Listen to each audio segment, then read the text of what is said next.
Start करते हैं topic joint. ये जो स्केलेटन में जोड़ होते हैं, जॉइंट होता है, ये क्यों होते हैं? पहले देखिए जॉइंट क्या है जी।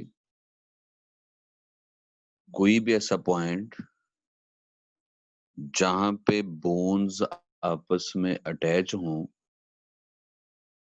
जहां पे बोन्स आपस में मिल रही हों, उस पॉइंट को जॉइंट कहा जाता है।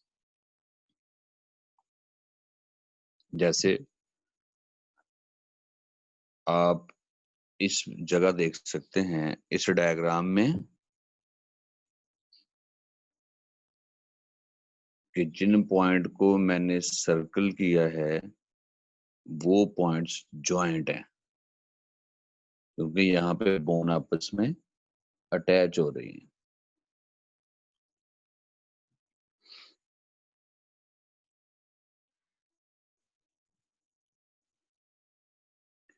अब ये जॉइंट क्यों मौजूद होते हैं? जॉइंट के दो मकसद है। एक, पूरे स्केलेटन को इकट्ठा रखना, जोड़ कर रखना। देखें स्केलेटन के डिफरेंट पार्ट हैं। स्कल है, वर्टिब्रल कॉलम है, पेक्टोरल जर्डल है, बाजू हैं, टांगों की हड्डियां हैं, पेल्विक जर्डल है। तो ये सारे पार्ट जो स्केलेटन के आपस में जुड़े हुए हैं, आपस में इकट्ठे हैं, किसकी वजह से? जॉइंट की वजह से। जॉइंट की वजह से फ्लेक्सिबिलिटी आती है बॉडी में। ठीक है, स्केलेटन अटैच तो होगा आपस में, लेकिन साथ इससे मूवमेंट में मदद मिलती है, बॉडी की फ्लेक्सिबिलिटी में हेल्प होती है।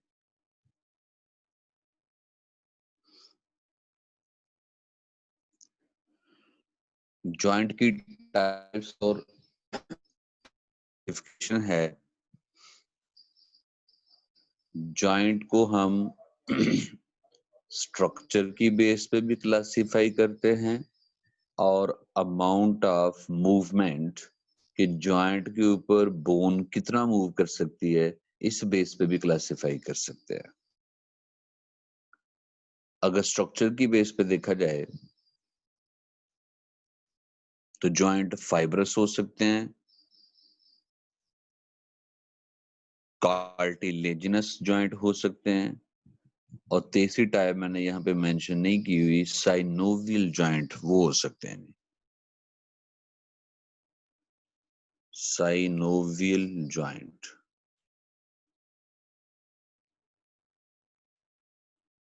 तो स्ट्रक्चर की बेस पे जॉइंट की तीन टाइप हैं, फाइब्रस, कार्टिलेजिनस और साइनोवियल। अमाउंट ऑफ मूवमेंट के लिहाज से कि जहां पे जोड़ बना हुआ है वहां पे बोन कितना मूव कर सकती है, तो ये जॉइंट इमूवेबल भी हो सकता है, स्लाइटली मूवेबल भी हो सकता है और फ्रीली मूवेबल भी हो सकता है। तो अब हम जॉइंट को एक्सप्लेन करेंगे, स्ट्रक्चर की बेस पे उनके क्लासिफाई करेंगे हम। वैसे दोनों आपके पास तरीकाकार है, तो दोनों तरीकों से आप क्लासिफाई कर सकते हैं, लेकिन हम स्ट्रक्चर की बेस पे क्लासिफाई करेंगे और साथ अमाउंट ऑफ मूवमेंट का भी जिक्र करते चले जाएंगे।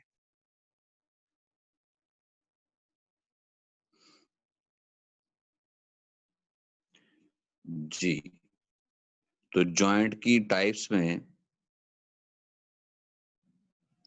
पहली टाइप है जी फाइब्रस जॉइंट। यहाँ पे बोन्स को आपस में फाइबर की मदद से अटैच किया जाता है।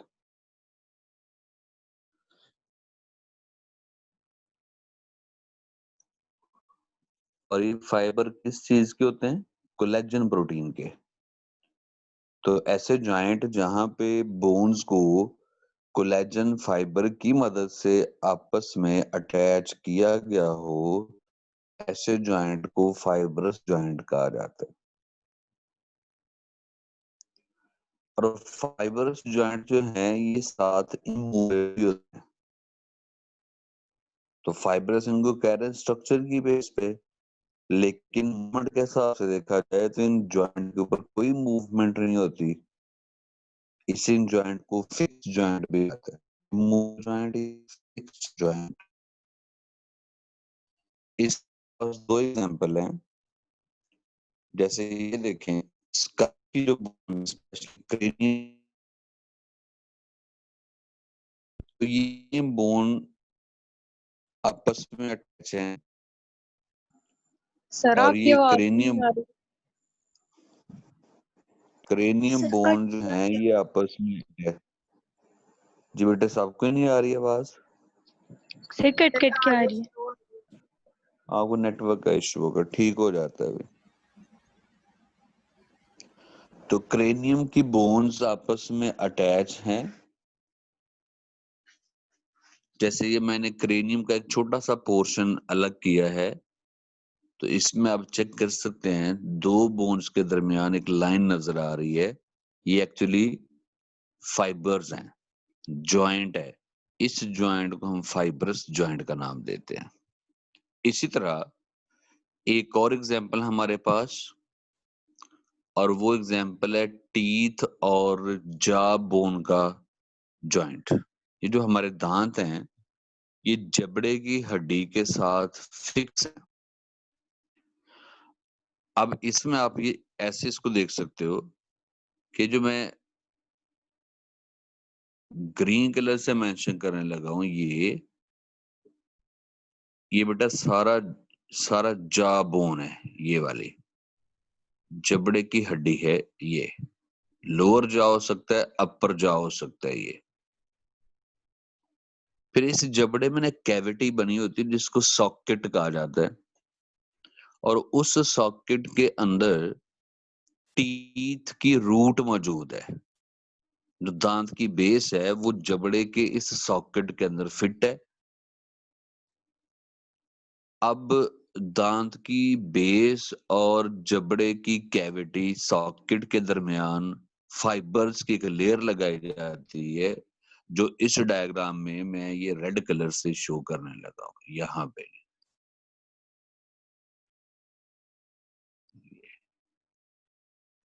तो इससे ये जॉइंट भी क्या होगा?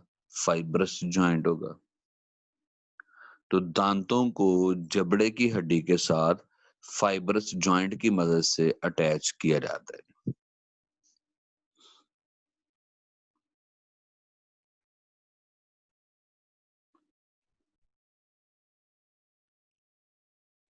जॉइंट की दूसरी टाइप है जी कार्टिलेजिनस जॉइंट। ये नाम से अंदाजा हो रहा है कि जहां पे दो बोन्स आपस में मिलती हैं उनके दरमियान कार्टिलेज की भी लेयर होती है। तो जॉइंट पे बोन्स ने तो आपस में अटैच होना ही होना है, लेकिन उनके दरमियान कार्टिलेज की एक लेयर होगी। तो ऐसे जॉइंट को हम कार्टिलेजिनस जॉइंट कह सकते हैं। अब कार्टिलेज तो हमें पता है कि मेनली हेलाइन कार्टिलेज भी हो सकती है और फाइब्रो कार्टिलेज भी हो सकती है। तो इस हिसाब से हम कह सकते हैं कि कार्टिलेज जॉइंट फर्दर दो टाइप के हैं, हेलाइन कार्टिलेज जॉइंट और फाइब्रो कार्टिलेज जॉइंट। अब अगर आप हेलाइन कार्टिलेज जॉइंट की बात करें तो ये कहां पे जॉइंट होता है? अब आप ये समझ लें कि बोन्स जहां पे आपस में मिलती हैं वहां पे हेलाइन कार्टिलेज की लेयर होती है।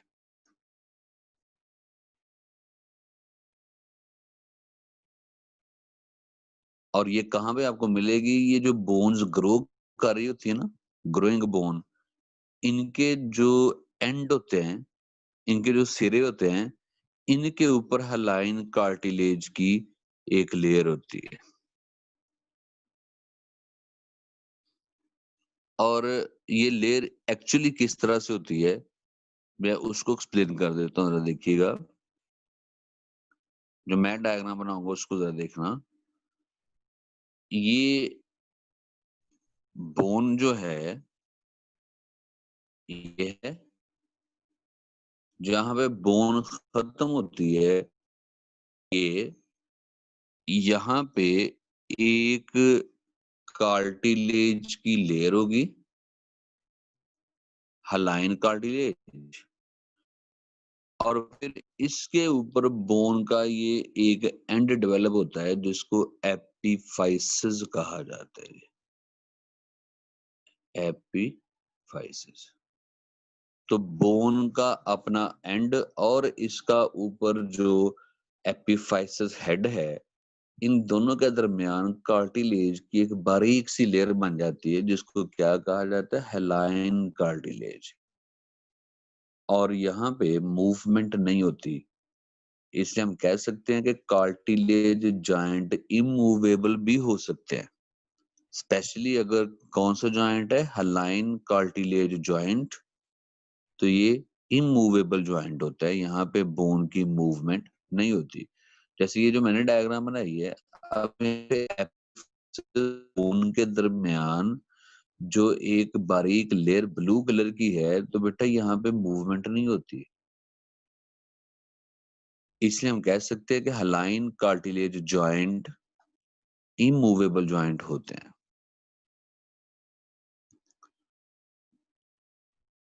कार्टिलेज जॉइंट की दूसरी टाइप है जी फाइब्रो कार्टिलेज जॉइंट। इसको सेकेंडरी कार्टिलेज जॉइंट भी कह सकते हैं आप, या इसको फाइब्रो कार्टिलेज जॉइंट भी कहते हैं। सिंपल, जहां पे बोन आपस में मिलती हैं वहां पे कार्टिलेज की लेयर होती है, लेकिन वो कार्टिलेज फाइब्रो कार्टिलेज होती है, यानी कोलेजन प्रोटीन की तादाद थोड़ी ज्यादा होती है। इन जॉइंट पे मूवमेंट थोड़ी बहुत हो सकती है, इसलिए इनको स्लाइटली मूवेबल जॉइंट भी कह सकते हैं आप। तो अगर cartilage joint fibro cartilage joint है, फाइब्रस कार्टिलेज की मदद से बोन आपस में अटैच हैं, तो वहां पे थोड़ी बहुत मूवमेंट हो सकती है, यानी ये स्लाइटली मूवेबल जॉइंट हो सकते हैं। मिसाल के तौर पे हमने पढ़ा था कि वर्टिब्रा के दरमियान एक डिस्क होती है, इंटरवर्टिब्रल डिस्क, ये आपको स्क्रीन पे भी नजर आ रही है, ये रेड कलर से मैंने टिक किया है इसको। अब ये डिस्क जो है ये फाइब्रो कार्टिलेज से मिलकर बनी हुई है, तो इसका मतलब इन वर्टिब्री को आपस में अटैच करने के लिए ये डिस्क मौजूद है, शॉक अब्जॉर्बर के लिए मौजूद है, और ये बेसिकली फाइब्रो कार्टिलेज की बनी है। अब ये तो नहीं होता कि आपका vertebral column rod like structure है, वहां पे वर्टिब्रा के दरमियान थोड़ी मूवमेंट तो होती है, इससे हम इनको कौन सा जॉइंट कह सकते हैं, स्लाइटली मूवेबल जॉइंट। और एक और एग्जांपल इसकी लास्ट टाइम हमने पढ़ी थी कि जो हिप बोन है, कल इसको पढ़ा था, इसमें राइट कॉक्सल बोन और लेफ्ट कॉक्सल बोन मौजूद होती है। हिप रीजन में दो बोन्स हैं, राइट कॉक्सल और लेफ्ट कॉक्सल। और लोअर एंड पे देखें, जहां पे मैं इसको ब्लू कलर से सर्कल कर रहा हूं, ये तो लोअर एंड पे ये कॉक्सल बोन आपस में अटैच है, और ये अटैचमेंट फाइब्रो कार्टिलेज की मदद से है, और इस फाइब्रो कार्टिलेज को हमने कल वाले लेक्चर में प्यूबस सिम्फाइसिस भी पढ़ा था। प्यूबस सिम्फाइसिस, तो बताइएगा जी, कार्टिलेज जॉइंट कौन से होते हैं, जहां बोन्स के दरमियान कार्टिलेज की लेयर हो, ऐसा जोड़ जहां पे कार्टिलेज की लेयर हो। अगर ये लेयर हलाइन कार्टिलेज है तो क्या होगा जी, हलाइन कार्टिलेजिनस जॉइंट, और ये जॉइंट इमूवेबल जॉइंट होते हैं। और अगर जॉइंट के ऊपर फाइब्रो कार्टिलेज की लेयर है तो फाइब्रो कार्टिलेजिनस जॉइंट कह देंगे। यहाँ पे थोड़ी बहुत मूवमेंट हो सकती है, स्लाइटली मूवेबल जॉइंट है। और इसकी एग्जांपल हमारे पास इंटरवर्टिब्रल डिस्क भी है और हिप बोन के आपस में अटैचमेंट भी है।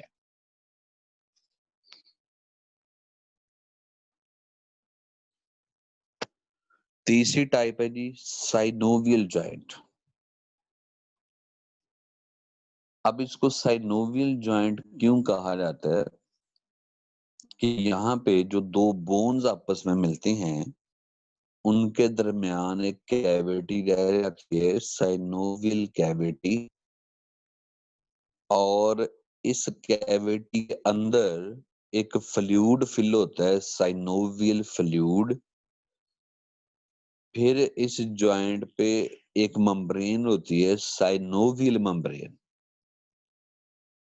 अगर आप इस जॉइंट की डिटेल स्ट्रक्चर चेक करें तो ये देखिएगा जी, दो बोन्स हैं। पहले तो देखिए दोनों बोन्स के दरमियान एक कैविटी भी मौजूद है जिसको मैं जॉइंट कैविटी भी कह रहा हूं या साइनोवियल कैविटी भी कह सकते हैं। फिर आप ये देख सकते हैं कि दोनों बोन के एंड के ऊपर कार्टिलेज भी मौजूद है जिसको आर्टिक्यूलर कार्टिलेज लिखा हुआ है। फिर आप देख सकते हैं यहाँ पे मेम्ब्रेन भी है, रेड कलर में या ऑरेंज कलर में मेंशन है, साइनोवियल मेम्ब्रेन। और फिर आप देख सकते हैं कि साइनोवियल मेम्ब्रेन है, फिर एक कार्टिलेज है जिसको हम आर्टिक्यूलर कार्टिलेज या इसको आप कह लें आपकी बुक के मुताबिक फाइब्रस कैप्सूल भी कह सकते हैं आपसे। तो ये जॉइंट क्या कहलाते हैं? Synovial joint. फिर सुन लें, इन जॉइंट के ऊपर बोन आपस में अटैच हैं। सबसे पहले इनके एंड के इर्द गिर्द कार्टिलेज जिसको फाइब्रस कैप्सूल कहा जाता है। फाइब्रस कैप्सूल के नीचे मेम्ब्रेन है, साइनोवियल मेम्ब्रेन।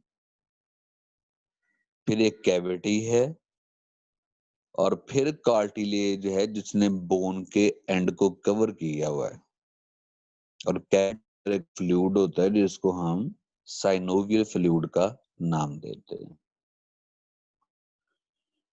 तो बॉडी का कोई भी ऐसा जॉइंट जो इस तरह के स्ट्रक्चर के साथ होगा उसको साइनोवियल जॉइंट कहा जाता है। अब इन जॉइंट के ऊपर मूवमेंट कैसी होती है? इन जॉइंट के ऊपर मूवमेंट बहुत अच्छी मूवमेंट होती है, फ्री मूवमेंट होती है। तो देखें स्ट्रक्चर के हवाले से जो फाइब्रस जॉइंट थे वो मूवमेंट के हवाले से इमूवेबल भी थे। जो स्ट्रक्चर के हिसाब से कार्टिलेज जॉइंट हैं वो मूवमेंट के हवाले से इमूवेबल भी हो सकते हैं, स्लाइटली मूवेबल भी हो सकते हैं। लेकिन स्ट्रक्चर के लिहाज से जो साइनोवियल जॉइंट होते हैं मूवमेंट के लिहाज से वो फ्रीली मूवेबल होते हैं। ऐसे जॉइंट के ऊपर बोन्स फ्रीली मूव कर जाते हैं। अब कितना फ्रीली ये मूव कर सकते हैं, इन जॉइंट के ऊपर कितना फ्री मूवमेंट हो सकती है? तो मूवमेंट के लिहाज से देखा जाए तो ये जॉइंट हिंज जॉइंट भी हो सकता है। अब हिंज जॉइंट जो है ये वो जॉइंट है जहां पे सिर्फ एक डायरेक्शन में मूवमेंट पॉसिबल है, या मैक्सिमम दो डायरेक्शन में। जैसे अगर आप एल्बो जॉइंट को देखें, कोहनी का जो जोड़ है ये वाला एल्बो जॉइंट, बेटा ये हिंज जॉइंट है। क्यों? जरा देखिएगा, यहाँ पे जो रेडियस और अल्ना है, या तो उसको यहां से आप बाजू को इस जॉइंट के ऊपर बेंड कर सकते हो, तो या फिर दोबारा इसको आप स्ट्रेट कर सकते हो। ये बस यही मूवमेंट है। एल्बो जॉइंट के ऊपर इस डायरेक्शन के अलावा, इस एक्सिस के अलावा किसी और एंगल पे आप मूवमेंट नहीं कर सकते। यहाँ पे या बाजू को स्ट्रेट रहने दे या फिर इसको क्या कर ले, बेंड कर ले। इसी तरह जो नी जॉइंट है, घुटने का जोड़ है, ये भी हिंज जॉइंट है। नी जॉइंट के ऊपर भी आप या तो लेग को बेंड कर सकते हो या स्ट्रेट कर सकते हो। इसलिए कौन सा जॉइंट है? Hinge joint. तो हिंज जॉइंट की एक निशानी ये है कि इस जॉइंट के ऊपर 2 मसल अटैच होते हैं, 1 पेयर ऑफ मसल्स, और ये दोनों मसल एक दूसरे के पैरेलल होते हैं। जैसे मैं अगर एल्बो जॉइंट वाली एग्जांपल को मेंशन करूं, तो यहाँ पे मसल कौन से होंगे, इसी चैप्टर में आगे जाके पढ़ेंगे। यहाँ पे जो एक मसल होता है, ये अटैच है जी, ये, और एक मसल जॉइंट की इस साइड पे, लोअर साइड पे अटैच है जी, ये जी। अब एक मसल नंबर 1 है और एक मसल नंबर 2 है। अब देखिए, जो मसल नंबर 1 कंट्रैक्ट करेगा तो एल्बो जॉइंट के ऊपर बाजू बेंड हो जाएगा, और मसल नंबर 2 कंट्रैक्ट करेगा तो इसी जॉइंट पे बाजू स्ट्रेट हो जाएगा।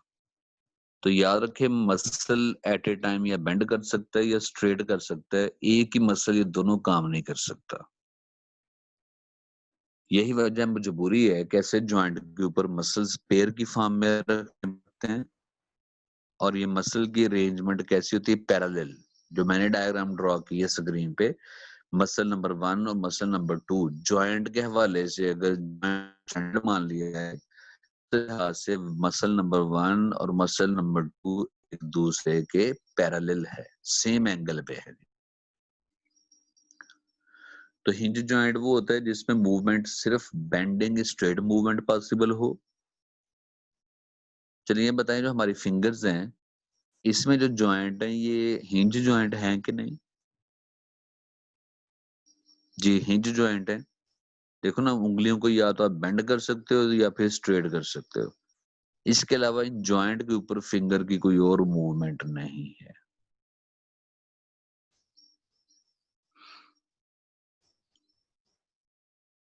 और आखिरी टाइप है ball and socket movement. Ball and socket movement. अब इसमें एग्जाम्पल हमारे पास शोल्डर जॉइंट और हिप जॉइंट, कि हमारे बाजू की जो हड्डी है ह्यूमरस, ये शोल्डर बोन के साथ अटैच होती है, लेकिन कौन सा जॉइंट बनता है? ये बॉल एंड सॉकेट। अब इसको बॉल एंड सॉकेट क्यों कहते हैं? कि जो शोल्डर की बोन होती है उसमें एक कैविटी होती है जिसको ग्लीनाइड कैविटी कहा जाता है, और जो ह्यूमरस बोन है उसका हेड बॉल की तरह गोल। तो ये ह्यूमरस का बॉल की तरह गोल हेड शोल्डर की कैविटी के अंदर, सॉकेट के अंदर फिट होता है, और यहाँ पे मूवमेंट मल्टीपल डायरेक्शन में पॉसिबल है। यहाँ से बाजू आप ऊपर नीचे हिला सकते हैं, दाएं बाएं हिला सकते हैं, और यहाँ पे बाजू रोटेट भी कर सकते हैं। तो मल्टीपल डायरेक्शन में मूवमेंट पॉसिबल है, तो इस जॉइंट को आप क्या कहेंगे? Ball and socket joint. और मजीद यहाँ पे मसल्स के 2 पेयर होते हैं, अच्छी तरह ज़हन नशीन कर रहे हैं। हिंज जॉइंट के ऊपर मसल्स का एक पेयर होता है, 1 पेयर ऑफ मसल, लेकिन बॉल एंड सॉकेट जॉइंट पे मसल के 2 पेयर होते हैं, 2 पेयर ऑफ मसल, यानी 4 मसल्स होते हैं। इनमें से बेटा एक पेयर तो वही है जो ऐसे ह्यूमरस के ऊपर नीचे होगा, ये पैरेलल। और एक मसल जो है ये शोल्डर की जो बोन है ना, स्कैपुला, उसके पीछे ऐसे हॉरिजॉन्टल फॉर्म में होता है। तो इट मीन जो ये 2 पेयर ऑफ मसल्स दूसरे के परपेंडिकुलर हैं, इनमें से एक पेयर हॉरिजॉन्टल फॉर्म में पड़ा हुआ है और दूसरा पेयर उस लिहाज से वर्टिकल फॉर्म में है। तो ये अरेंजमेंट क्या होती है? Perpendicular arrangement. इस अरेंजमेंट की वजह से पॉसिबल है कि इस जॉइंट के ऊपर मल्टीपल डायरेक्शन में मूवमेंट पॉसिबल है। दूसरी एग्जांपल है जी हमारे पास hip joint. Ball and socket joint की एक और एग्जांपल हमारी बॉडी में हिप जॉइंट है। अब बेटा जो हिप जॉइंट है ये हिप बोन के अंदर एक कैविटी है एसिटाब्यूलम, और इसके अंदर टांग की हड्डी फीमर का हेड अटैच होता है।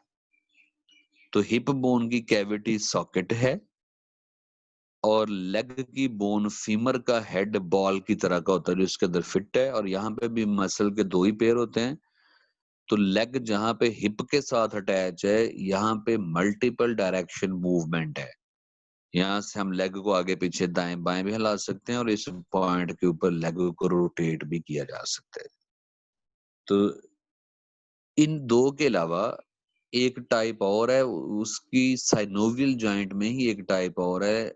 ये आपकी बुक में मेंशन है लेकिन इसको डिटेल से नहीं एक्सप्लेन किया। चेक करें आपकी बुक में कहीं डायग्राम में पाइवट जॉइंट का लिखा हुआ है। पाइवट जॉइंट डायग्राम में मेंशन होगा कहीं पे जहां से जॉइंट वाला यस सर। Topic start. अब बेटा जो पाइवट जॉइंट होता है ना, यहाँ पे समझ ले रोटेशन होती है, रोटेशन वाला जॉइंट है। तो यहाँ पे जो दो बोन अटैच होती है उनके दरमियान जो मूवमेंट है वो सिर्फ रोटेटरी मूवमेंट होती है। और इसकी एग्जांपल है हमारे पास कि ये जो हमारी स्कल होती है ना, ये स्कल के इस एंड पे ना एक सुराख होता है जो लोअर एंड गर्दन के साथ जो जुड़ा होता है, और यहाँ पे ये सर्वाइकल वर्टिब्रा जो नेक के वर्टिब्रा हैं उनके साथ ये हेड अटैच है, स्कल अटैच है। तो इन दोनों के दरमियान जो जॉइंट बनता है ना, ये पाइवट जॉइंट बनता है। तो देखिए यहाँ पे हम हेड को रोटेट भी करते हैं। बेशक हम 360 एंगल पे तो नहीं रोटेट कर सकते, लेकिन ये रोटेशन राइट लेफ्ट रोटेशन तो है ही है। या ये हेड को हम नीचे या ऊपर हिला सकते हैं। तो इस तरह की रोटेशन वाला जो जॉइंट होता है ना, इसको हम पाइवट जॉइंट का नाम देते हैं। और इसकी बेहतरीन एग्जांपल हमारे पास क्या है? Joint between cervical vertebra and skull of man. इसको हम पाइवट जॉइंट कह सकते हैं।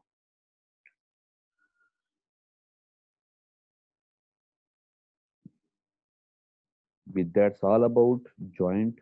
उसकी टाइप्स हैं, उसकी स्ट्रक्चर है। तो यहाँ तक क्वेश्चन आप पूछ